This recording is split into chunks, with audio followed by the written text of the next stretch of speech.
Here we are, riffing while black. This is Dr. Kazike Prince with my friend. What's up, my friend, Dr. Lawrence James? What's up, brother? How you be? Man, I'm living life, doing the best I can with what I got. Look, You got been a looking whole lot, man. You got a a whole lot, but and I've been looking forward to us having our conversation today. Partly because it's always good to see a brother doing this thing. always good to see it, bro. Two, I thought we had a list of topics that were worthwhile talking about. Absolutely. And so I feel like we need to get into it. We did have a conversation before we got on, and I want to put a pin on it because I think we should talk about it later on. But this is around interracial dating, so we're Yeah, gonna circle around that and come back to it later. But we just want to put that out there. right. We might have to bring Onisha back. Oh, Onisha back for that one. We should bring her back. Yes, Onisha. Just Yes, as a pin on that, put Onisha on that one. if nothing else, for that reason too. Right. But yeah, she'll have some insights. Insight, perspective. So we got a nice list of topics here. We got we're continuing the conversation about the manosphere. Specifically, we want to talk about Tiger Woods and his situation. T. Gray. God bless that man. And the Masters starts today, so it is Yes, real time. yes. And I forgot the man's name was Eldridge. Eldrick. Eldrick. Eldrick, my Eldrick. Eldrick Taunt Woods. I still ain't figured out the taunt part.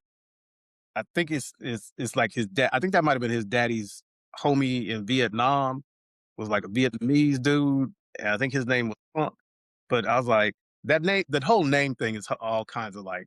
Mm. I Well, understand why you go by Tiger, but there's some stuff to talk about Mr. okay. Wood. We'll get to that, and I think it has in many ways to do with kind of the toxicity and health and all that Yeah, good stuff. Next topic, you brought this up last time around different names because I put a a blog out there about the different names I've had in the past. So we'll dig into that a little bit.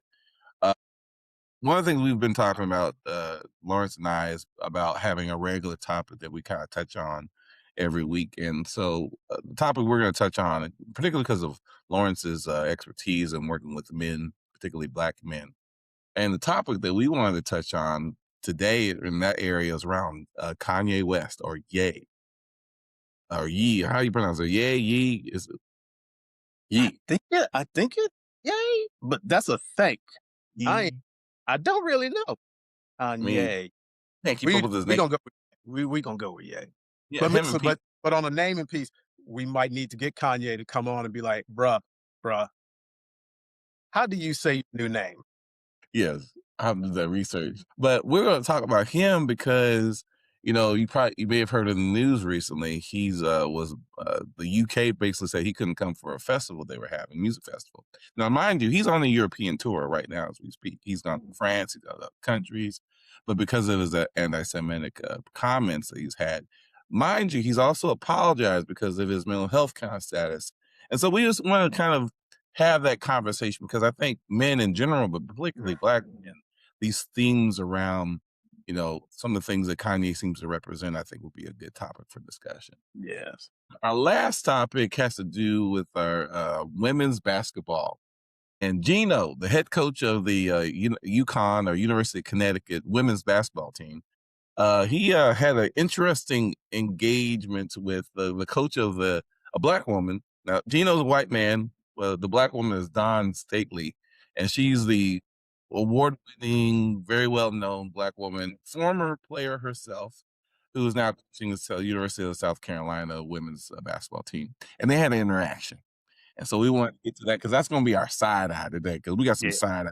Even though there was a apology, there's still a side eye with that said, I want to start off with our Djembe card today. And I thought this would be a good one to start off with, Lawrence. That guide me when talking about diversity, equity, inclusion are blank, blank, and blank. Police. You want to go Uh, first, or I'm gonna try it because I know you probably got a better answer than me, so I don't want to be embarrassed. That's real. You're like, yeah, Lawrence, your answer sucked. You're like, here's the real. pleasure? No Um, judge. no, right. I'm prejudging myself. Um, I think one value that I want to bring to that conversation is my own honesty in terms of addressing issues. Um, honesty and authenticity. I think also a willingness to step up, step to the plate, and not sort of shirk the conversation or shortchange the conversation. Be honest within that conversation. I think having courage, maybe that's the word I'm looking for, to be courageous in those conversations. And I think last, the value that I want to bring to that conversation is understanding, but understanding where it deserves to be understood.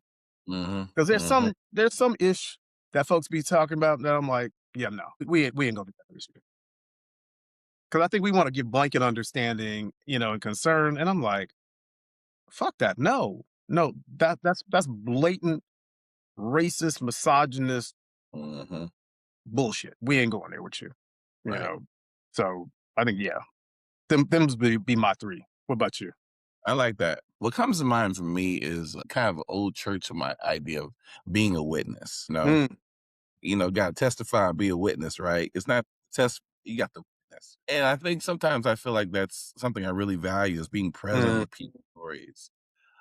The thing that you made me think about is setting some boundaries because I think in this world of acceptance and free speech, and we kind of feel mm, like we need to take everybody kind of where they are. And I remember having an interaction with someone where I was like, no, no, that's some bullshit.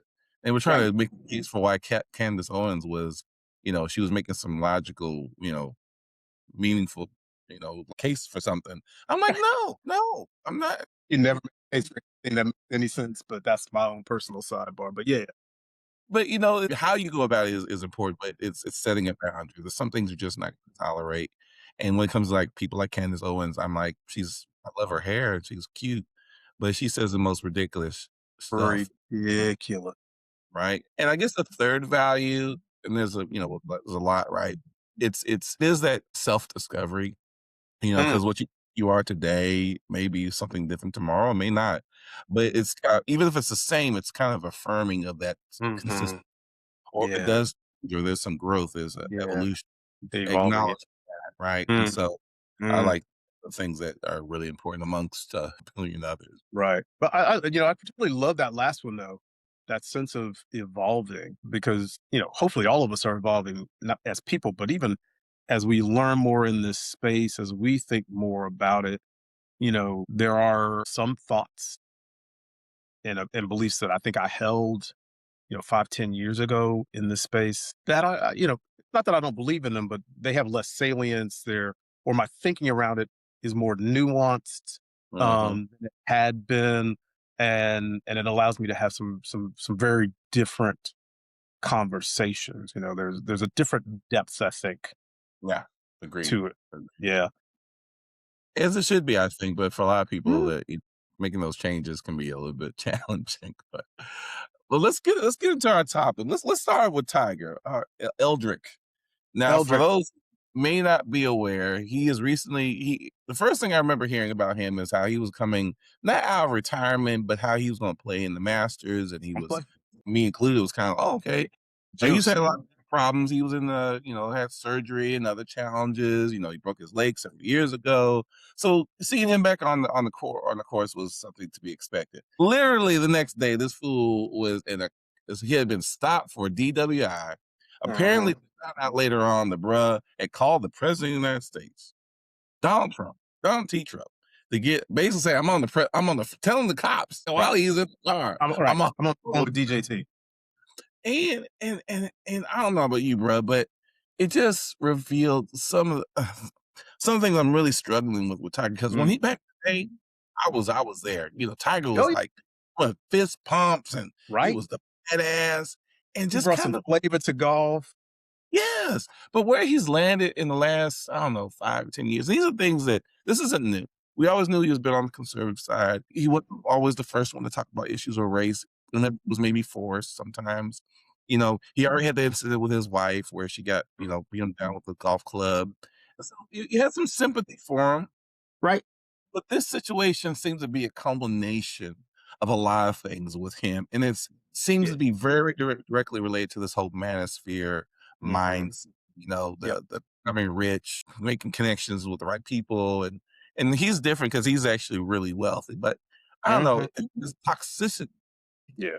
I know you wanted to bring it up, but those that's where I start Yeah. with. No, and look, those are all really great salient points, and I think they kind of blend into what I've been thinking about this. And full disclosure, I'm an unabashed Tiger Woods fan. He is the most brilliant golfer I've ever seen play. He can do things that I've never seen in golf, and and there are these things that I think are truly admirable about Tiger, the golf, in terms of his competitiveness, his compassion, his desire to win. But when this incident happened with the DUI, what it really, and we were already talking about the ministry, what it really made me think about was something that I talk about in my practice all the time with the brothers that I work with, which is, who are you at your core? Mm, Like, who is Kazike mm, versus the roles that he plays? mm, And in Tiger's case, the thing that crossed my mind was Tiger and Eldrick. Because the real Tiger Woods, in my opinion, is somebody by the name of Eldrick Tomp Woods. mhm, His core, or at his core, that's who he should be. I should be Lawrence James, whatever that means, and however I define that. You should be, Kazike Kevin Prince, however you define that.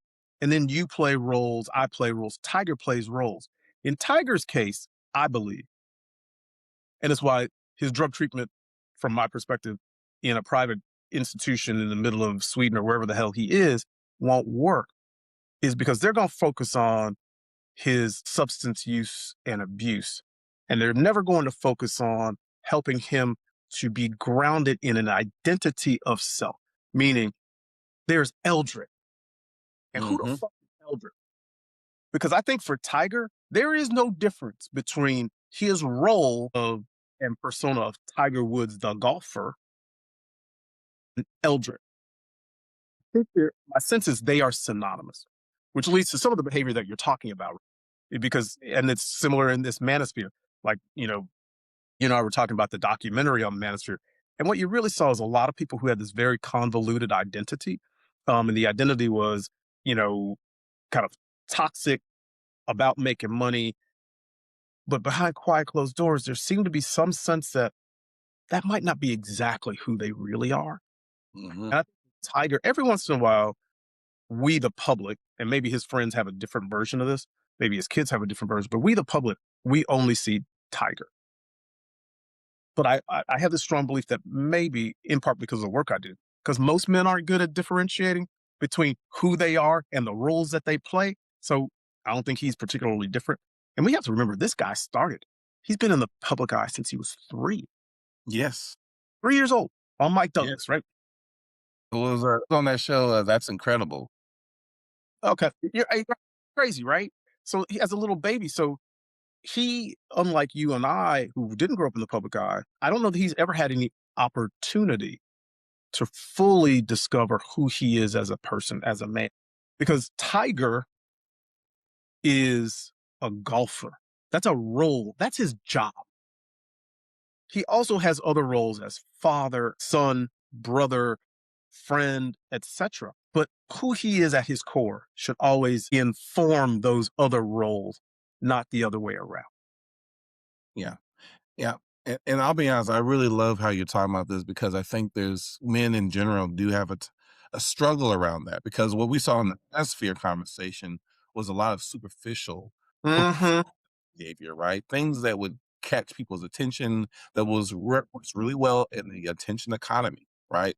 And you almost kind of a little bit of a misfits not the word, almost kind of a shucking and jiving for the Chuck Ninja. audience, Well right? said. And so when it's time to turn it off and you go home, what you're also dealing with that doesn't get talked about as much, but came up in that documentary is loneliness, Yes. isolation. Like maybe I'm a failure in life.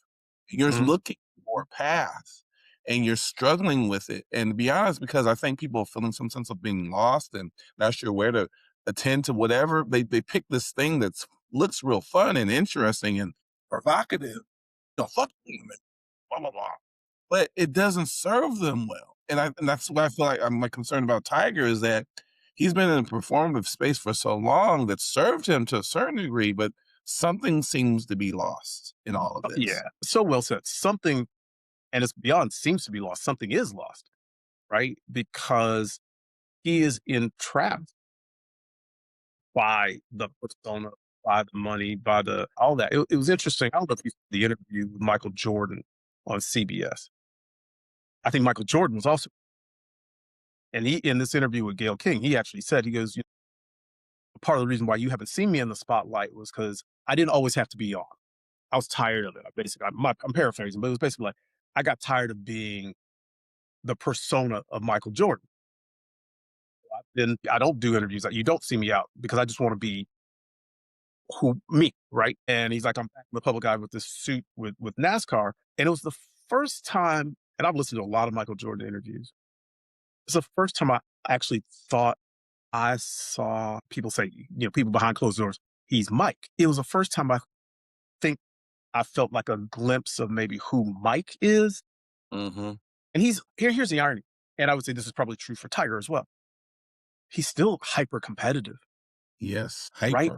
hyper. Hyper competitive. He wants to win. The essence, so Michael and Mike are actually the same person. So I'm not saying Eldrick is a different person than Tiger, but Tiger is a very specialized part of Eldrick Mhm, who has boundaries and parameters. And mhm. all that competitiveness and all that BS that goes along with that is great in that environment. It may suck in the rest of your life. And Yes. you have to be able to differentiate. People talk to me and they're like, I think I told you the story. My buddy used to love to refer to me as, "Hi, this is my friend, Dr. Lawrence James." And I'd immediately say, "Hi, I'm Lawrence." And he's like, "Dude, you earned your degree." I'm like, "Absolutely." I was like, "It's not that I don't, I'm not proud of what I've done." I was like, "But in this bar at 9 p.m. at night, I'm here having drinks with you, my buddy. I'm just Lawrence. I'm the dude. Mhm, And by the way, being a psychologist is my job. mhm, It does not define me. mhm, Define me by all kinds of things, but not by that job." I think mhm. Tiger, I think historically Michael were defined by their jobs. And by the way, just sidebar, I work with a lot of very wealthy men who are senior executives who are also defined by their jobs. And when those jobs go away, they drop dead within 2 years because they ain't got nothing else. They ain't got no wife. They ain't got no kids. They ain't got no friends. What they got is a lot of money and there's a hollow life. And I think what we see with Tiger is a man who is incredibly talented, incredibly wealthy, and lost and absent because there's no core to who he is. And Yeah, black men should into this because as a black man, any man, but specifically as a black man, until you figure out and start to learn who's the core, what is my essence, what is my reasoning for being here, and it's not all them roles, but just in and of myself. Until I figure that out and make peace with that and understand it, it's hella hard to do any of those roles well not suffer. and not suffer. 'Cause And not, I think that's what's happening with Tiger. I think yep, I should transition to talk yep, about Kanye because I think that's important too. But I think at least what I gather from our conversation so far is there's an absence of vulnerability with ourselves, with the people around especially. us, roles that we play. Because even if you're performing, there should be a vulnerability that you're able to access that hopefully pulls you back to the core. But What you because of the absence of vulnerability, and when I mean vulnerability, I mean a realness of like, Mhm, I have no doubt because I worked in substance abuse for a long time. mhm, I assume it's what he's dealing with. They've performed so long and so endured that the alcohol, those drugs are just masks the for master. pain and Yes. isolation and doubt. So you can be the most competitive person in the Mhm. world with the most success, and you still are like this kid inside who just wants Yeah. your father's love, who wants your Yeah. mother's acceptance. That's what you've been dying for this entire time, or you're grieving the loss The of losses. Right. And look, and within that, learning how to self-soothe, right? success.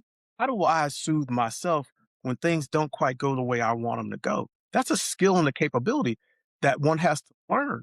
And many people end up doing it by self-medication, drugs, sex, Mhm, all I mean, think of all the things Tiger accused of sex, you know, he's a sex addict. Now he's a pain prescription pill addict. mhm, It's like, and both of those may be true, But those are behaviors as a result of, frankly, and some inadequacy in terms of self and one's own ability to soothe and take care emotionally of oneself. And so at our core, we need to be working on how do I be more self-actualizing as an individual? Understand we were talking about values offline. What are my values? What do I believe in? How am I trying to get to that place of clarity and understanding? Because it begins to dictate what I do and what I don't do. Yes, and it shows How I, up, and it shows up, and there's nothing you can do to prevent it because you try. I mean, they try really hard to keep some of these monsters, right? Ah, keeping it down, keeping it down, but them suckers pop up, right? Because you have no control. You have the you illusion ain't of got no control control. until you don't, Exactly. right? And that's the dangerous part. And I think I want to just transition a little bit to talking about Kanye because I think it represents the same kind of struggle. Now, let's be clear. I was pleased when I heard Kanye come out Mm. and apologize because it was probably one of the better apologies I've seen from someone like that who's made such egregious errors and behavior. I mean, was anti-Semitic. He was selling Mhm. swastika shirts. He was talking about I'm a free thinker. He was down. He was being against black folks. That's one part. Then in his relationships with women in his life, woo, his wife, I forget her So name. bad. So misogynist. Yeah, and then his current, even how she would control her life and try to have Right. her dress a certain way, Mm, where she's mm. basically wearing Nude. new Right. clothing. Yeah, like you know what? If you're a nudist and you want to live that life, but God I bless didn't. you. Not about nudity or not nudity. It was about power and control. There's power and control. He was encouraging and forcing it upon him. See, at least Yeah. that's the impression I walked away with. The impression was yes. So now he's in a situation where he's like now allowed to come to the UK because they're like, "Yo, ass is anti-Semitic is Mm. all as anti-Semitic as fuck." No. Now there was some debates around that. And they said, well, he already performed in other places and he wasn't doing anything provocative. He didn't say anything stupid. But I think that's based off of, okay, great. I'm glad you had a great experience. But what happens if he goes off his medication and no one knows what happens? And now he's provided again another platform to spread hate. Yes. And I think that's the frustration, not just with Kanye, but this whole manosphere Yep. mind is that they're using their platforms to spread a lot of harm, whether it's physical Yep. and actually into altercations with people or emotional Yep. abuse, harmed, and somehow they're supposed to be allowed to do it because of free speech. Yeah. Yeah. And I ain't gonna lie. I'm torn on this whole Kanye thing. Hmm. A lot of us are, right? Yeah, 'cause at one level, if I stick to our conversation, maybe Ye has figured out who he is at his core. I don't know that he has yet, but let's assume for a minute he's figured out who he is at his core, and his apologies are real, and he has changed his orientation. Should he be canceled forever? I'd argue probably not, No, and I don't they know. I don't know where you draw that line because I do have hope. Look, our whole job as psychologists is based on the fact that of what people can change, yeah, people can. redeem, redeem. Right. So I can't sit here and be like, well, the brother can't never come back from the abyss. I'm like, yeah, he can, but there does need to be sustained evidence Hmm. beyond maybe one statement. I mean, I appreciate what you said, which is the statement gave you pause in a positive way. You're like, that felt maybe thoughtful, maybe authentic. It felt real. And I think I trust that, right? So there's something in that. But so I think maybe, and what's the appropriate punishment for a transgression, Hmm. right? Is a horrible example. George Wallace was a blatant racist, not Whoa. bullhorn segregation for segregation now, Okay. segregation forever, right? Right. And by the time he died, he seemed to have changed. Now I don't know if that was authentic, but he seemed to have changed, right? And so Seamless. seemingly, I'll try to give him the benefit of the doubt. So do we, you know, throw that out? I mean, and it reminds me our conversation last week we were talking about as our child. We want to revisit. We had him on a pedestal. He didn't follow. And like, where's balance? I mean, maybe the whole thing I'm trying to say here is maybe we need some balance with Ye. just like we need some balance with Chavez and George Wallace and ourselves, right? Because there are some things that I do that are kind of shitty, and there are some things that I do that I think are pretty decent. Mhm. You know, I won't say they're great; they're decent. And I would like to think when I make a mistake and I own it authentically and truly, that I can be forgiven for that. And I'm not asking you to forget because and by the way, I'm not saying forget Kanye was a super misogynist and anti-Semitic because that's true, Yeah. Straight up. right? So, and as for the British government, I find much like many governments, I find that shit a bit disingenuous. Seriously, The nation that plundered black bodies for right? centuries. Again, I'm like, boy, y'all to be talking about some people doing some evil shit in the world.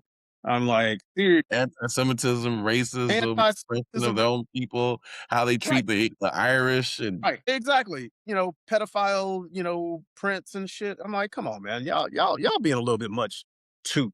I'm like, we gonna throw all the Windrush people out the country after we brought them here to help save us after World War II. Now, after 40 years, we're gonna tell them they ain't citizens. Y'all are not on a pedestal. Y'all ain't the Buddhist monks walking across America and shit. I'm like, come on, man. no, and I think that's the struggle we had in the recent past, right? Where you had speakers going to university campuses and they were being booted off or they were being chanted at. For me personally, I think that's all a part of the American experiment, right? If I come on your campus and you think I'm hell on wheels for whatever reason, you hate me, you have the full right to go out there and protest me all Well, right, goddamn. But don't threaten me. Don't threaten me or my loved ones with my right, life and stuff like that. But right. because let's hear that. And I think sometimes there's a lack of tolerance for those kinds of things because you know what? I'm not saying I personally would have gone to Kanye's concert in the UK. Hmm. I'm not saying I would have been because I do still have concerns about whether he Hmm. demonstrated, Right. but I don't show up at the concert. Now I may show up at the protest, but I'm not going to show up at the concert and participate. And I'll be honest, that's how I feel about people even like Michael Jackson, who I beloved. I mean, with his little afro and he left the Jacksons 5 and he had that first album come out and I was like, "Man," and then when all the stuff about pedophilia came out, I was like, "Oh, Lord." So every Oh time I saw my. I have a hard time enjoying it. You trying to watch the show and you trying to get down, do the Thriller dance and all that, and all the time you're like, Mm, I that think motherfucker. Mike be messing around with little boys though. I was like, there's a dissonance Yes. that's there, like with us, and it's like, how do I make my peace? So here's a question. Let's put it on the table for you and me. How do you attempt to make your peace with some of these things? And those are big examples outside of us, but there are people in our lives, Yeah. right? We Who we in have to different find a way of ways kind of forgiving, toxic if not for them, for ourselves. for ourselves. Exactly. And Exactly. And that's more of what I'm speaking to. How do I make my peace with it for myself? right, right. And I'll be honest, it's a case by case situation. Mm, For my I almost went to see the screening of the movie that's coming out next week, partly because I just wanted to learn more if there was something to be learned. Because I feel like there's 2 people. I mean, more than mhm. that, but there's the Michael Jackson all new. Then there's another Michael Jackson that harmed a lot of people.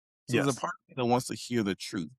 There's my favorite artist was Prince. Now I know that Mhm. fool perfect. There's a lot of there's a lot of things he did that changed the music industry as a Yeah. whole, but there's some foul shit too. There's some foul shit too. But there's foul shit and then there's criminal activity, right? And that's where sometimes I feel like I draw the line. R. Kelly is another one. I'm like, bruh, Mhm. really? Mhm. Love, that's good stuff. And I can barely not think about that every time one of his songs come on. Right. And so I'm not saying I've reconciled it. What I'm saying is Yeah. I think there's important to not ignore it, to pay attention to it. Correct. And when the conversation comes up, being willing to be engaged in that, because I don't think it's here or there, because everyone's a Mm, little different. But mm. if we avoid the conversation altogether, I think we do ourselves a disservice when we Yeah. challenge ourselves and ask hard questions. I mean, I remember, and I'll say this last thing before we move on. I had a woman, a bunch of my boys was like, "Hey, let's go to Ojos Locos." And if you don't know Ojos Locos, basically it's like Hooters, but for Okay. Latino. Okay. They Mhm. all wear wearing draws as they serve you, and it's Dre and stuff, and, you know, those couple guys are like, "Oh, I love going to Host Locos." And we go there, and the music's I ain't gonna loud. lie, I thought you said Hose Local. I was like, "What?" I was like, "What kind of establishment is this? Hose Local? Host Locos, Crazy crazy eye. Hose?" I was like, "Oh lord, what are we doing?" And so we invited some friends over, and, some of them were women, and one of them challenged me, and I'll be honest, I Mm, didn't want to at the time, but it needed to be said. So what I want here to is a separate issue. right. Should she have said it? Probably yes. Yeah. And the reason why I know she should have said it because it still sits with me today. Point where I'm like, I'm good on all of Host Locos. Now, you know Mhm. what? I don't have a problem with these women deciding this is the way they wanna make money. I'm not judging them for it. But you know what? They don't need my money. They can get They don't need someone my else, money. Right. you know? Right. And I don't wanna, close the place down. Yeah. That's the Yeah. thing. But it's Yeah. not where I'm gonna be entertained today. So I love that you just said that because it brings me back to that whole conversation that we started with about who is Eldrick. Because what you just went through is a conversation about who's KP and what does he value, right? And even the challenge was great because it pushed you to be like, well, what do I really value? What really is important to me? Because I think, when I talk to people, they're like, well, Dr. James, I don't really know how to do this. And I'm like, man, I'm like, I don't know how to tell you how to do it. I was like, it's just because I don't. I'm like, but it's a self examination, right? Is Mhm, like, well, why do you believe that?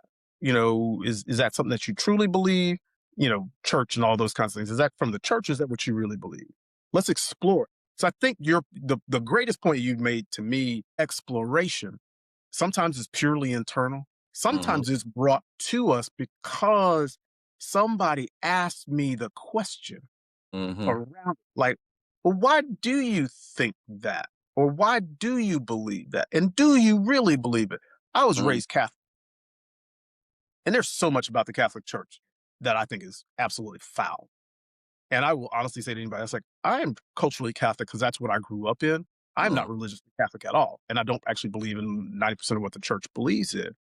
But underneath that, what do you believe, Lawrence? And I'm like, well, I basically believe the 10 Commandments are real.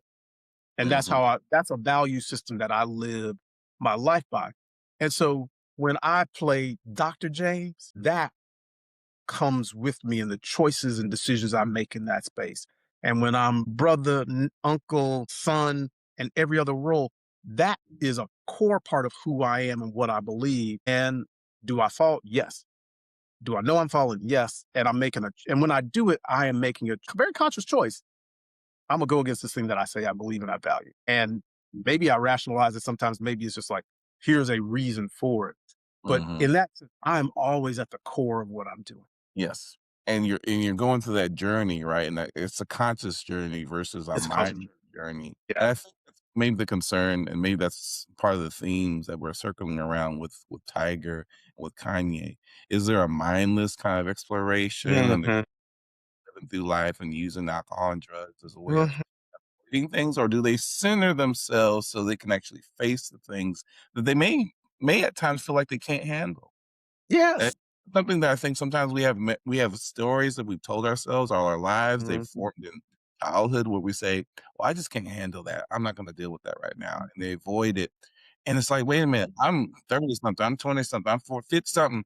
I can And deal with this. I really can. I've that really shown can't. myself I can do it." That's And right. then when you make that agreement, man, you're able to face some of the scariest things in our lives, It's scariest. whether it's a gift from God or the friends that we have around us, Mhm. that we've learned over the years, Yeah. you can handle it.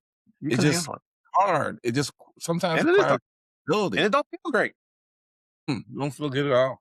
Like I said, it didn't feel good for my friend to tell me, question me going to Old Host Local. I mean, I love her.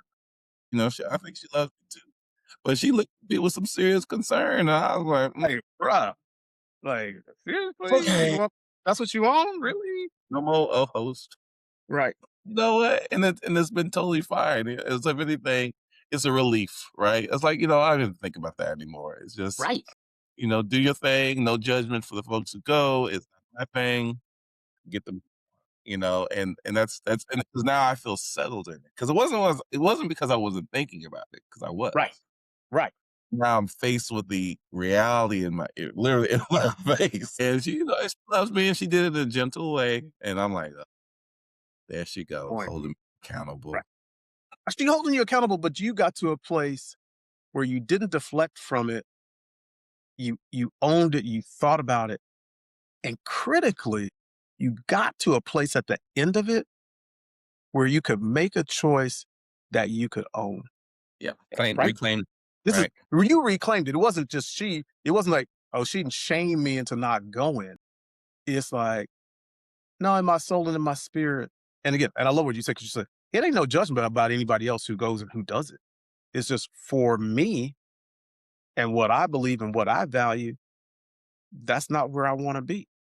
Yeah, yeah, yeah. Right. And I think that for me becomes so much of the critical difference is I am able to own me, myself, and the decisions that I'm making. Like really own them. Like, oh, I ain't on that. I ain't Or on I that. am. Right. I ain't going to Hose Locos no more. I feel like that's the funniest thing. I even thought about it. O's Locos. Hose Locos. I was like, which would fit, unfortunately, with the whole lingerie thing. Hose Locos. I'm like, that cannot be the name of this place, Hose Locos. I'm like, I might have to get my hearing checked. Maybe that's what this is telling me. You're O's like, here's Locos. my insight. You need a hearing test. Not right, not right. Well, hey, let's get to the different names conversation, because I think we kind of touched on it today, but we're running out of time. So before we go to our side eye, which I think is a good good conversation for us to have, I want to do one of our engagement cards, and this one, I think is a good one. I feel empowered when blank. I feel empowered when blank. Today, I had a meeting with one of my board members. For those who don't Mhm. know, I'm executive director for the Central Texas Collective for Racial Equity. I have a number of board members, and I meet with them individually to sit down and talk about strategy and next steps and get their insights.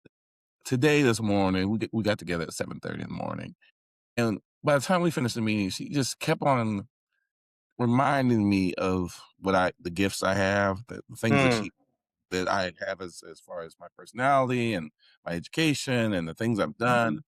And yeah. I'll be honest, I started getting emotional, right? You're feeling seen, right? You're feeling heard, and it's acknowledgement, right? And so afterwards, I felt very empowered. Like, yeah, someone's seen the hard work and some of the long suffering, um, Yeah. talent, and the God given genius that's needed to do some of the things that we're all trying to accomplish. Mhm. And so it felt good, and I felt definitely felt empowered to kind of move forward and do some of the work that I'm trying to do. So today, particularly, Love I that. was. Yay. Yeah, that support piece and the acknowledgement and the support really does matter. I think I told you guys a story when I was getting ready. I was going to go study abroad my junior year in college, and I had to do this interview. And my mom said, "You'll get that. You're good. You're good at interviewing." And the woman had never heard me interview for anything in my life, which I recognized. But it felt great that she had this confidence in me that Mm, I don't know I had in myself, that my mom's was like, "I got you." I mean, that was amazing, and I've always been appreciative of that. I think I feel empowered when long answer, when I walk through the door and do the hard thing that I was avoiding. It happened yesterday. Sent a note to a friend of mine about something, and I was like, not sure how she's going to react or respond to this, but it was just a feeling that I had that I needed to get it off my chest. mm, And I was like, and at points in my life, long points in my life, like I would have the thought, but I'd just hold on to and it would just bug me. And, I'd never say anything. And I was like, and so I feel really empowered when I take that step mm. because it don't actually matter what the other person in that instance says. It was that I did it. Yeah. And that's the empowering part for me is like, but you did it, right? You got it off and I can put it away because I did it. It didn't actually matter if she was like cool or not cool. I was like, I mean, you don't even have to answer the question. I don't really, I was like, I mean, I care, but I don't really care because I just got because the real issue was around me being able to speak my truth, Yeah. more than anything else. So yeah, I feel empowered when I speak my truth. Yeah. Speaking of truth is such a powerful and simple thing. Yeah, man, it is both, right? Maybe not always simple. Cool. That's great. Well, let's get into this Gino Auriemma. Is that how you pronounce his last name? He- Long time, highly respected coach, multiple championships in the recent history for the University of Connecticut, or UConn as they call it.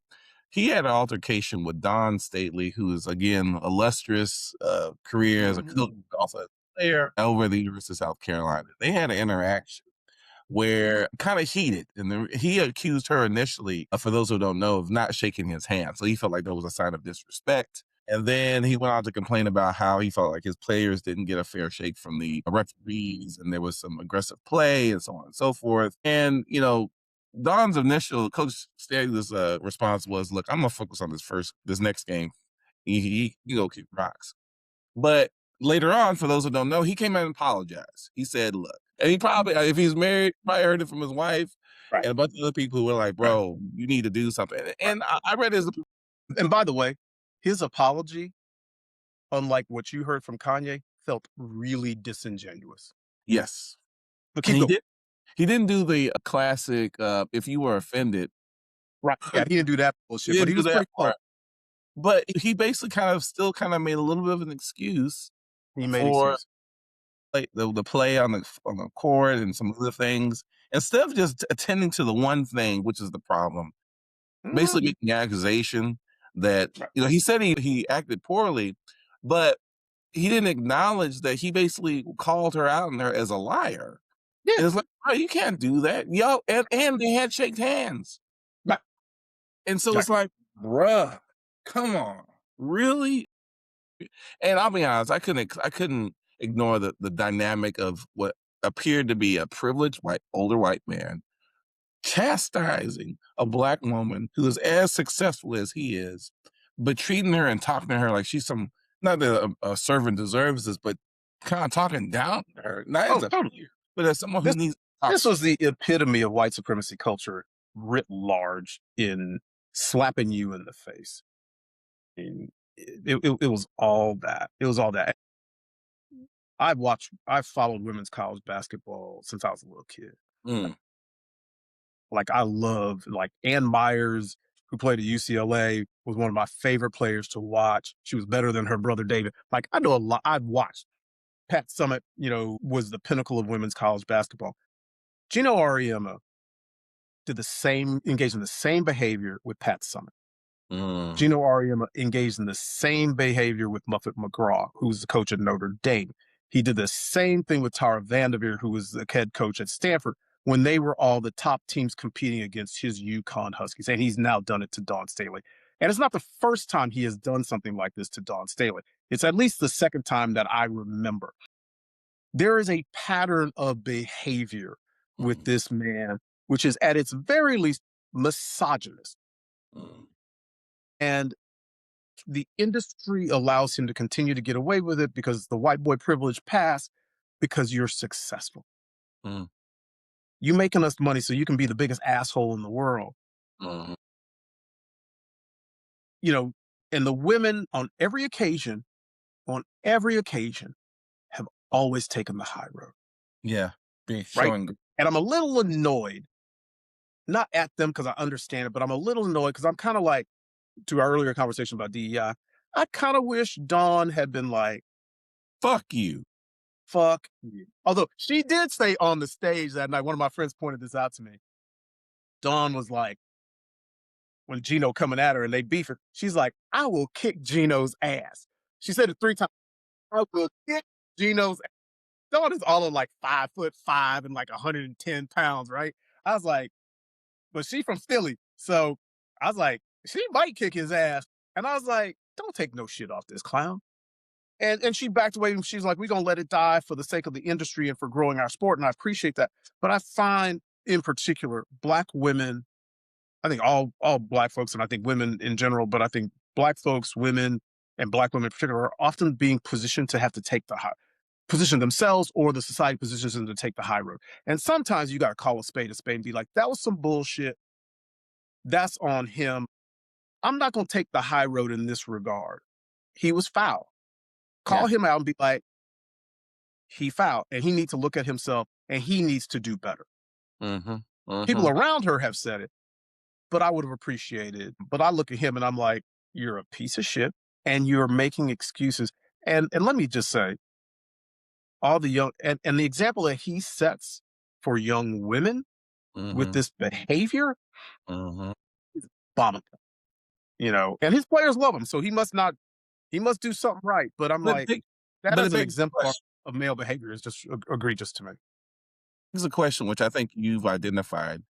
There's those one-time incidences that we provide grace Yeah, and understanding, and you say the circumstances very stressful, blah blah blah, the demands. But what I hear you talking about is a pattern of behavior mm, that's happened absolutely. over years that pops out, Yes, and you're just asking yourself, wait a minute, hold up, and who's gonna? And so it's like maybe the first time, the second time, dare I say, the third time, people are gonna give people grace, but there's a point where you're like, look, man, man. man talking to me like I got a tail. You need Right, to get out my face. Otherwise, you're gonna get rectified. Or right. something. There's a point that's just like, again, setting a boundary of the things. The Because boundary. I Yeah, admire Michelle Obama when she says we take the high ground. And I think there's a place for that. But there's also a place where it's time to get gully. We going right. in the trenches. Sometimes you got to go a little Malcolm. You know what I mean? Just sometimes. Sometimes you got to go a little Malcolm. Be like, man, right? Fuck this. We ain't gonna because and I think that's the truth that we were talking about earlier in our first card. You gotta set a boundary. And you have a part of our job, our function as human beings is to I say this in a different way. I gotta set you up to be successful in my life. Mhm. And what that really means is I gotta set boundaries. Yeah. Right. And the industry doesn't set boundaries with Gino. Other coaches aren't setting boundaries with Gino. Gino wife ain't setting boundaries with Gino. Gino's other coaches ain't setting boundaries. So he gets to act with impunity. And we're like, DJT, by the way, does the same thing. That clown that we have as president. Mm. Nobody's being like, slap their hand. No, that's not appropriate. Right. You can't do that. We're not going to allow you to do that. And there are consequences for doing what you're doing. And so what's the consequence for Gino? The PR machine works in his favor and they write a little bullshit apology Yeah. He and won't be like that. we're gonna let it go until the next time. So next year when Dawn's girls beat him, is it still okay to act like an ass? Yeah. Because basically I think we've said there are no consequences for you doing it. Well, It's seemingly okay. yeah. I mean, because I think when you're thinking about the journey of reconciliation, someone needs to see that he is acting and saying and doing in ways that refer to those instances and changing my. It's not that you have to spend your whole life or the rest of your life apologizing and groveling. Mhm. I think that's how people think of it. But at Right. some point, you need to say, "Yeah, that was fucked up. I shouldn't have done that." That's what And there's some conversations I'm having internally, externally, right. and these are the things I'm doing, and these are the things I'm attending Exactly. to show and be in places. And this is the part people don't think of. They think because I said sorry, no one else is going to have opportunity to say something to your ass. No, they didn't have their opportunity, so now I've been waiting in line all day. I gotta say something. Oh, I got some shit on. Hey. You have to deal with it. You have to deal with the Mhm. heat. Right. That's what Right. leadership requires. And that's what That's leadership requires. and Yeah. I'm not saying he Really, did really. has one in the shadows behind the curtain. Maybe he's taking a lot of heat finally for this. I don't know. I don't get the impression he has. I don't But think so.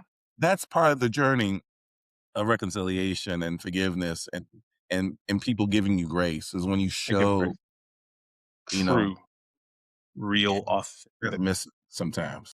Yeah. And I think tell you the last piece about that that was so disheartening to me was the South Carolina women played an amazing game. Yes. And that was They the were distracted from, right? brilliant. Yeah, they destroyed his team. Toe him up. Toe up. And his players did not perform. They had a bad His day. players did not perform. They had a bad day. And we were spending the whole time, including me, focusing not on their performance Yes. and their disruption of an undefeated team. We were talking about Gino. Yeah.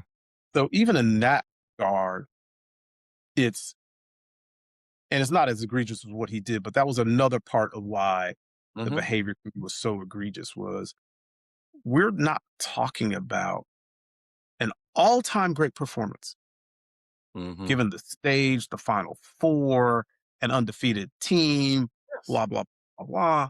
Like, these young ladies came out and did that thing. They were there We're talking was about right, we're talking about this clown, and then, I've heard the excuse, well, he part of why he did that was to protect his players. No, it wasn't. I mhm. mean, that may have been the residual, but it's like, you're a sore loser. Yeah. Yeah.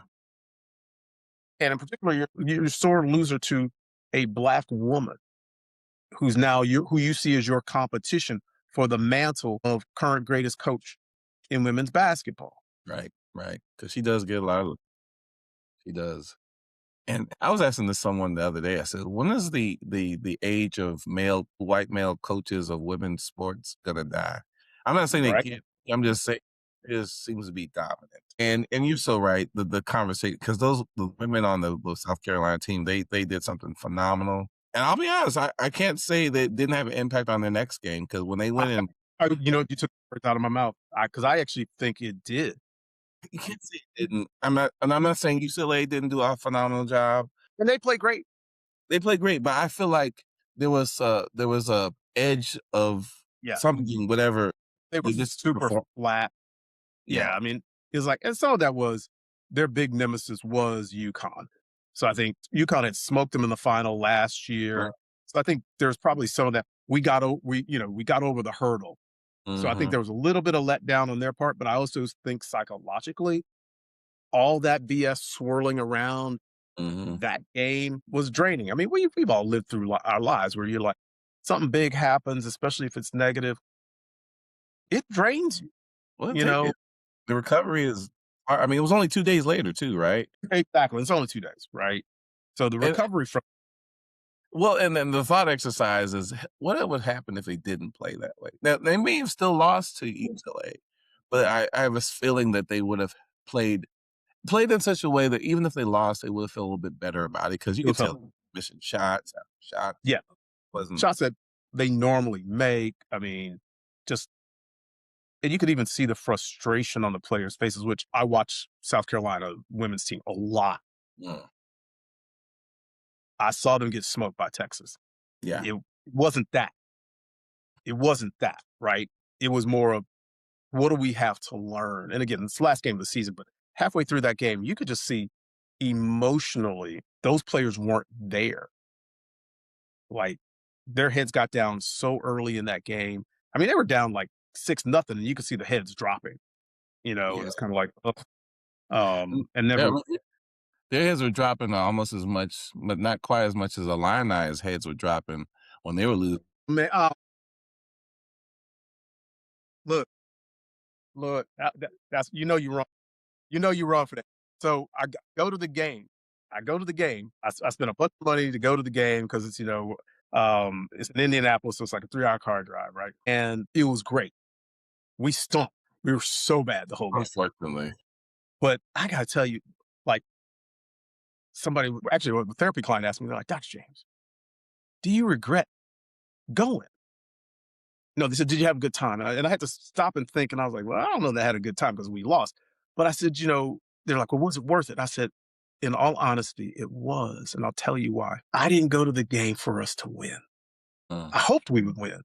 mhm, I was going to the game for the experience. And yeah, I would read that. say for myself in my life, what I love most about my life is the experiences I've had in life.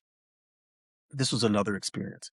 And it was a great experience. I met some cool people who were sitting around me.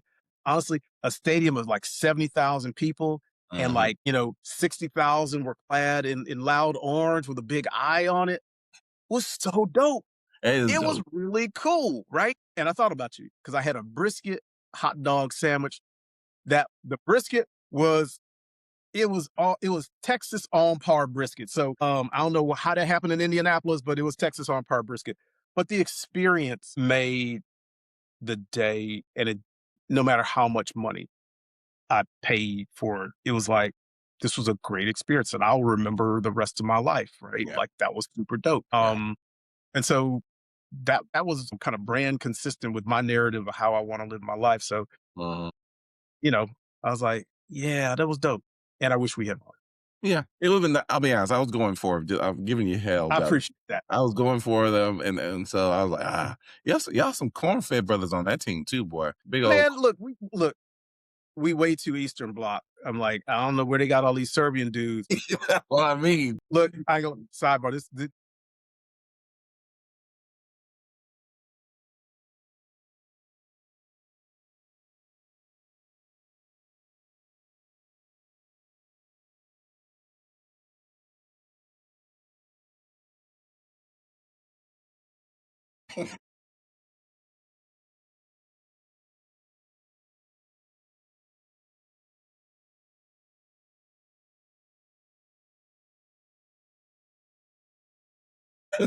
when the white there's too many white boys.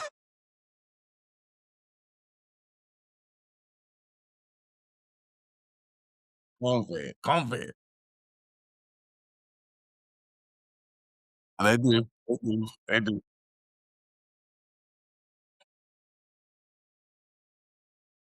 Well, they were pretty good. They went pretty far, but hey, we got one more card before we wrap things. And this card says, "Choose a player, but we're the only ones here, so it's just you and me." And share. I felt connected to you the most when blank. And I'll go first. I felt most connected, man, especially when you talk about your work as a clinician. But you talk about your experience as a black man in this world. I really appreciate your honesty, your vulnerability, and sharing those are kind of experiences and insights. So those times are today in particular, I felt the closest to you. So I appreciate that.